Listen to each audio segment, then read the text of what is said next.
Today's video is a little more impromptu, and I had to make it because it's not often that you see listings like this, and in fact, I'll just preface this video by saying, by saying that this is one of the few ways to make potentially good money on real estate in this market, at least on the surface, and we'll dive into the numbers.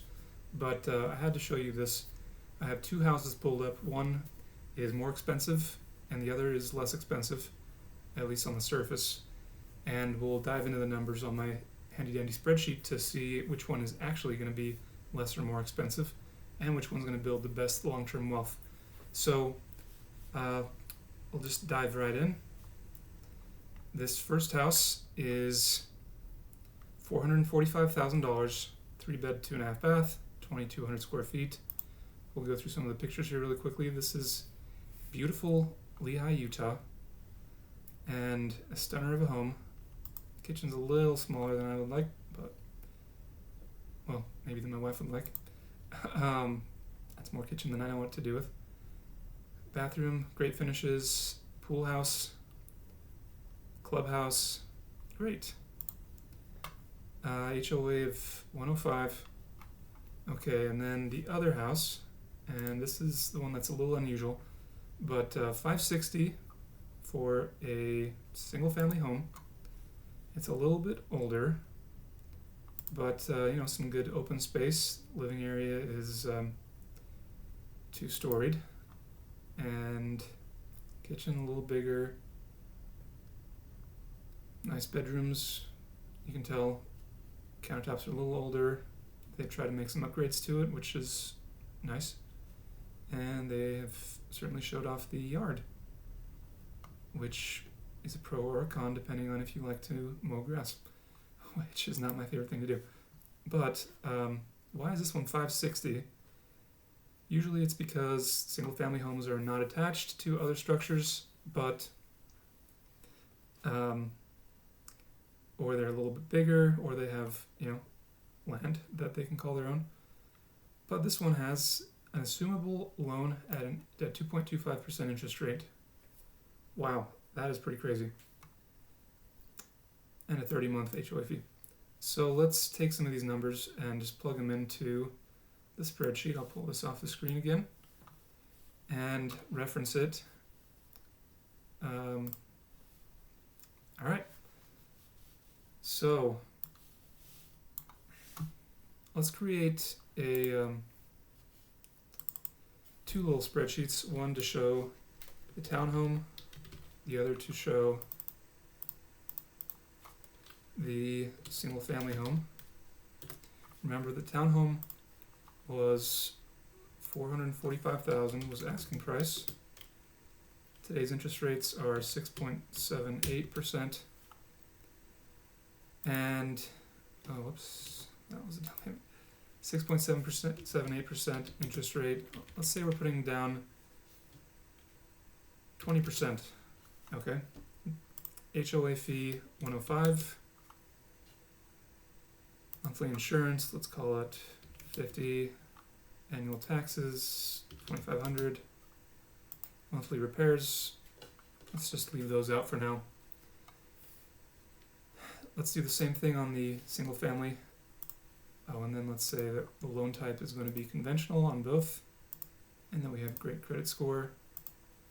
Single family home, great credit score, conventional loan. We'll skip the rents part.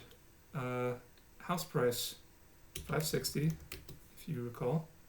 Interest rate, 2.25%. Again, I put that in the wrong place. Pardon my absent-mindedness. Monthly HOA fee of, $30? And insurance is probably going to be a little more expensive. Let's call it 80. Annual taxes, maybe 3,000, thanks to the larger lot. Monthly utilities, we're going to skip that, and then skip repairs. Okay, so all things equal, the expenses, let's go through the townhome first. Principal and interest, we're getting hammered thanks to the 6.78% interest rate. that alone comes out to $2,300. And then property taxes, home insurance, HOA, total, putting 20% down on a $445,000 place puts us at $2,679, and that's before taking into account utilities. That's before taking into account repairs or maintenance. So that is not fun. Single family home, principal and interest puts us at $1,712, much more manageable than $2,300. And then everything else all in, we're at $2,072 on a monthly basis. How is this possible? How is it that someone could create an assumable loan, is what it's called?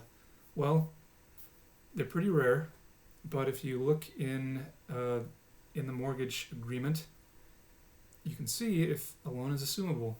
Now, what does that mean? That means that the next person that comes along, they don't have to buy a brand new loan from another loan servicer.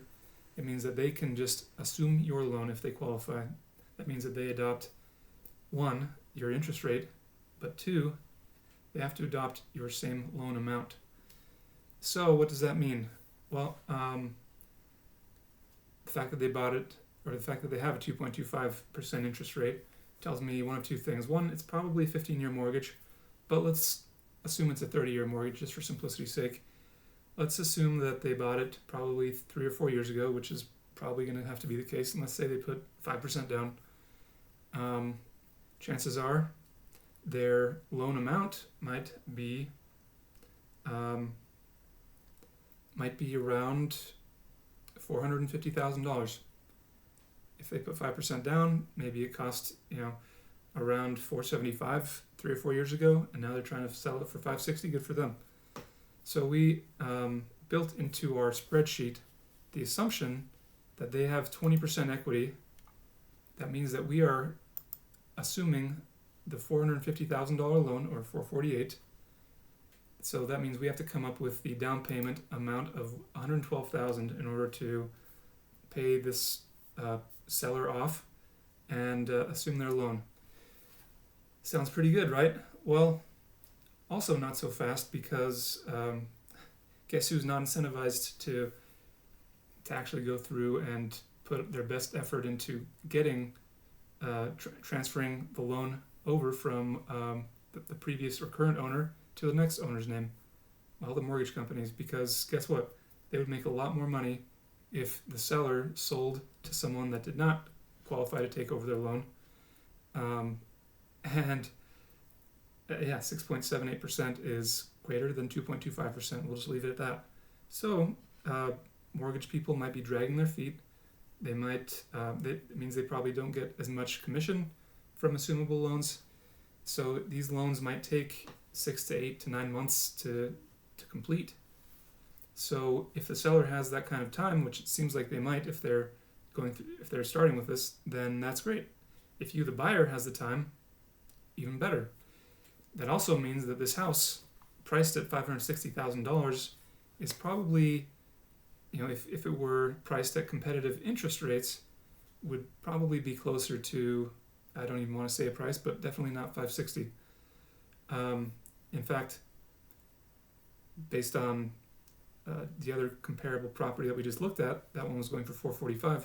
Of course, that's a townhome, and it has a higher HOA, so maybe this older single-family home could generate, it might be worth around $500 to $520 in my estimation. But the assumable loan gives someone the ability to, would you rather pay more for the total cost of the house and assume a lower interest rate loan, or not? I mean, the difference between this townhome and the single-family home is, let's look at it, it's $600 a month. So that's pretty drastic.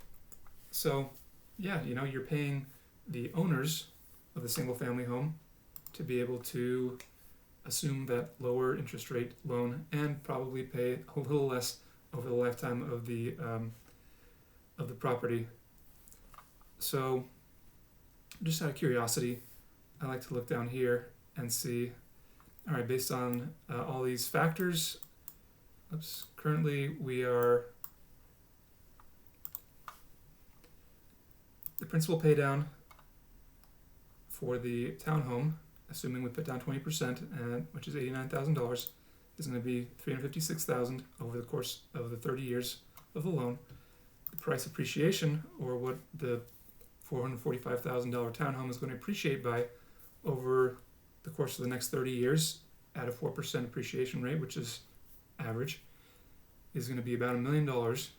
Wow. Net cash in, cash out. We're not renting it out, but we're assuming that we're going to live there.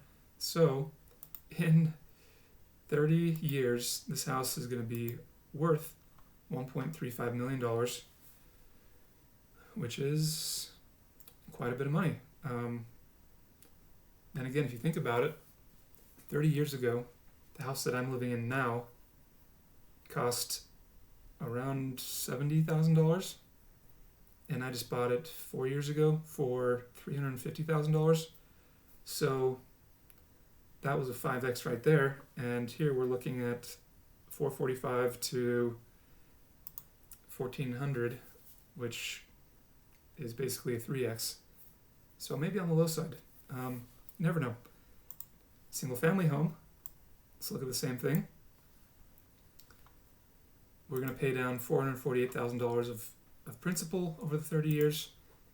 It is going to appreciate by $1.23 million, which will put the cumulative worth.